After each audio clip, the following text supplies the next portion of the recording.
Community activists are condemning the actions of the police ranks involved in the recent high-speed car chase that resulted in an accident on the microbridge West Coast Berbice. More from Jalissa Hines. The horrific accident, which occurred on the microbridge West Coast Berbice, claimed the lives of two. The accident was a result of a high-speed chase conducted by officers of the Guyana police force after one of the victims allegedly drove away subsequent to being stopped at a police roadblock. Community activists Mr. Eli Hazel and Mr. Leon Faria, during interviews with this newscast, condemned the police chase.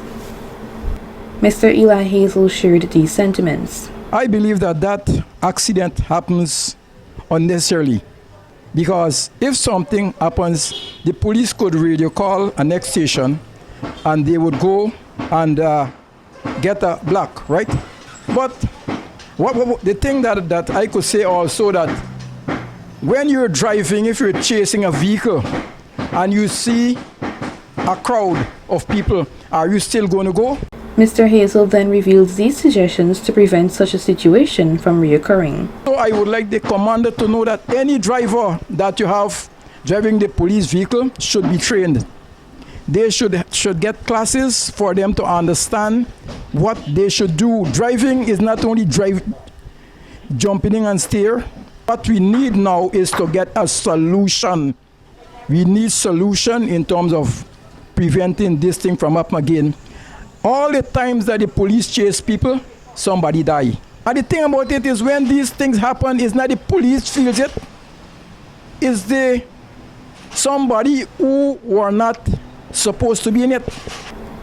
Additionally, Mr. Hazel said, I am not satisfied with what happened, because the vehicle should, you cannot chase a vehicle in a congested area.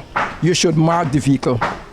And they must use the radio set more, that things will be better. And I'm only hoping on the completion of this day, after what has been said, somebody may listen and pay attention to it. Mr. Leon Faria also shared the same sentiments with Mr. Hazel about the situation.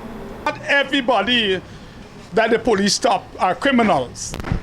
And it was a sad state of affair to know that we have to take cognizance of our actions and bear the consequences likewise of our actions. I think that the police would have overreacted and just causing people to die.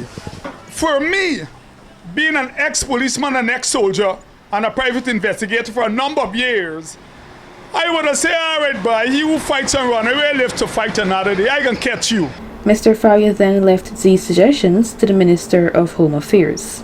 We are pleading to the Minister of Home Affairs. He should implement new system in the police training syllabus, such as human psychology and conflict resolution. Further, he encouraged all Guyanese to uphold and reflect on the words of the National Pledge. Reverend A.L. Luca, the individual, the author, the designer, the orchestrator for the pledge, the National Pledge of Guyana, which goes like this. I pledge myself to honor always the flag of Guyana and to be loyal to my country, to be obedient to the laws of Guyana. Hear this again. To be obedient to the laws of Guyana, to love my fellow citizens, and to dedicate my energies towards the happiness and prosperity of Guyana. We all have to recite the pledge as though it's our daily prayers and understand what Reverend Luca was saying so many decades ago. Reporting for Channel 8 News, I am Jalissa Hines.